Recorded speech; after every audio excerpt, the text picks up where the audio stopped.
Je m'appelle Maxime Delpierre, je suis guitariste, compositeur, producteur aussi. Alors le mini jazz, ça vient des orchestres haïtiens des années 60.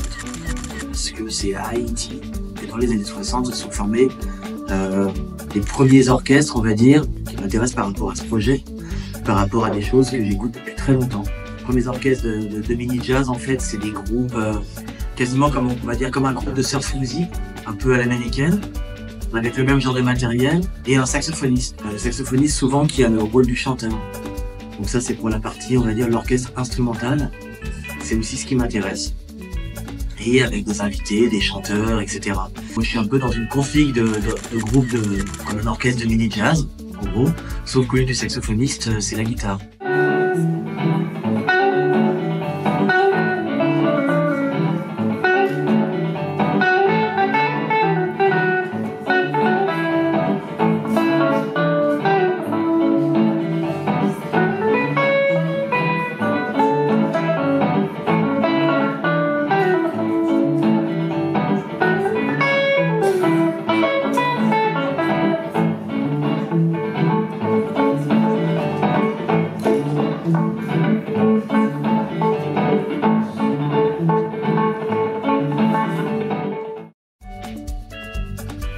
Ça m'a jamais vraiment quitté, j'en écoute toujours. Et aussi, j'ai rencontré une femme il y a maintenant un petit moment qui a vécu en Martinique et qui écoute aussi beaucoup cette musique. Et je crois que ça a ravivé un petit peu cette ambiance-là, que le zouk s'est mis à réhabiter mon quotidien. La moitié des voisins, en gros, sont antillais. Le zouk et le compas font partie de l'ambiance permanente, quoi. Ça fait partie des musiques qu'on écoute quasiment à chaque soirée. Leurs enfants dansent sur le nouvel Afrobeat, qui est très très proche, pour moi, arrive directement de ça.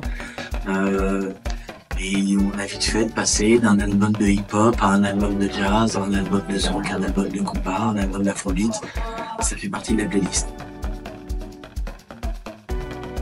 Ça continue d'être un petit peu ce que je fais depuis quelques temps, c'est-à-dire de musique un peu pop quelque part, assez ouverte, pop qui voyage beaucoup.